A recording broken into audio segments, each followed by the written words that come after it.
Actually Khampa ছাৰক মই প্ৰথম তেখেতৰ বিষয়ে কোৱাৰ আগতে মই শ্ৰদ্ধা জনাওঁ তেখেতে BTC চাকৰকাৰী এজন সক্ৰিয় নেতা আছিলে আৰু বহুত শিক্ষিত মানুহ আছিলে।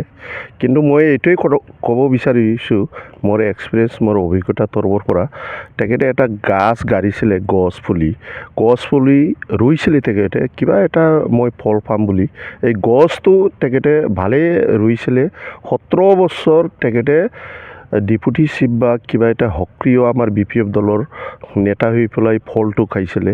ফল খোৱাৰ পিছত 5 বছৰ যিটো BTR এগ্ৰিমেণ্ট হ'ল, BTR এগ্ৰিমেণ্টৰ পিছত তেখেতে যে এৰি গৈছে, এই গছখন গুৰিত কাটি পেলাই তেখেতে মানে আমাৰ BPF কৰ্মী বা সদৌ এই BTDৰ ৰাজ্যবিলাকক তেখেতে মানে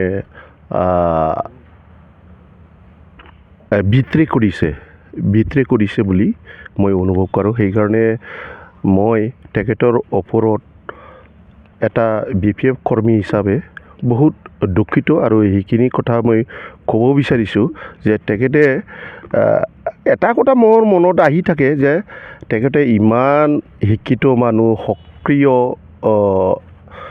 BPFৰ নেতা আছিলে, আৰু 17 বছৰ ধৰি যিটো ডেপুটি চিফ ভূমিকা লৈছিলে, কিন্তু 5 বছৰ যিটো অপজিশ্যন, বিৰোধী পাৰ্টি তেখেতে ৰ'ল কৰিব পৰা নাই।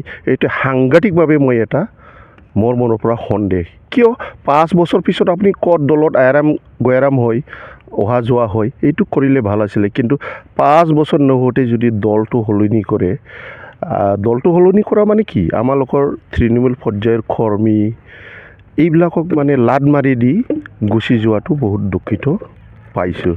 সেইকাৰণে খাম্পা ছাৰক মই অনুৰোধ কৰিব বিচাৰিছোঁ, আপোনালোকে যদি এনেকুৱা দল চলাই যোৱাত আপোনালোকৰ শিক্ষিত, আপোনালোকৰ ওপৰত আমি বহুত আশা কৰিছিলোঁ, এইটো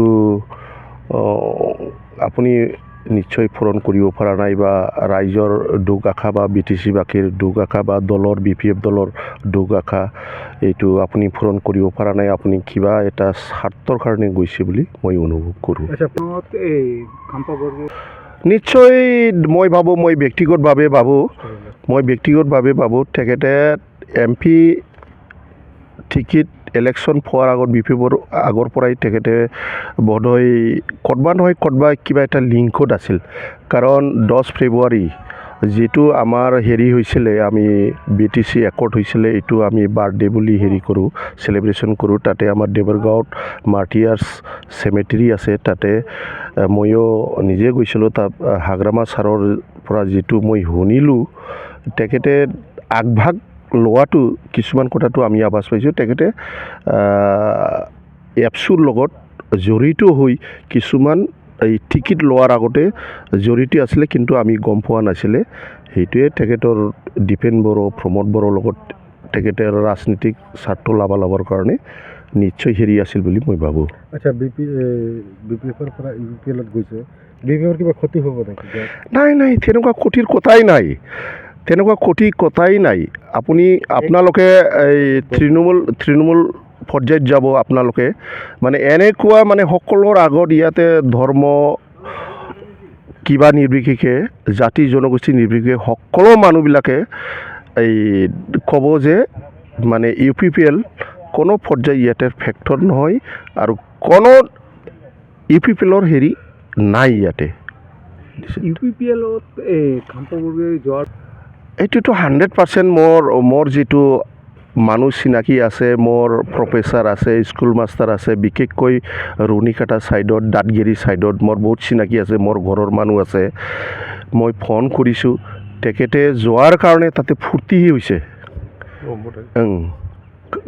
আপোনালোকে জানে, আমাৰ এই মাননীয় EM ছাৰ ভাস্কৰ ৰাকেশ ব্ৰহ্ম ছাৰে কৈছে, তেখেতে বড়ো ভাষাত কৈছে গেছাও বেদৰ জাগ্ৰা মানে কি, পচা মাংস খোৱা বুলি তেখেতক কৰিছে। আৰু তেখেতে এটা কথা কৈছিলে খাম্পা ছাৰে, মোৰ মনত এতিয়াও জুলীয়া, মই যেতিয়া নাকি চাই, এই কিবা বোলে BTR নৰক আৰু আমাৰ BTC বোলে স্বৰ্গ এইটোৱে কৈছিলে তেখেতসকলে তো এইবিলাক এতিয়া আপোনালোকে জানে আপোনালোকৰ মাধ্যমৰ দ্বাৰাই মই দেখিছোঁ আমি দেখিছোঁ গোটেই BTCবাসীয়ে এতিয়া আপোনালোকে বিশ্বাস কৰক কোনটো নৰক তেখেতে নৰকত গৈছে এতিয়া কি হ'ব আমিতো ক'ব নোৱাৰোঁ আমিতো এতিয়াও স্বৰ্গত আছোঁ হ'ব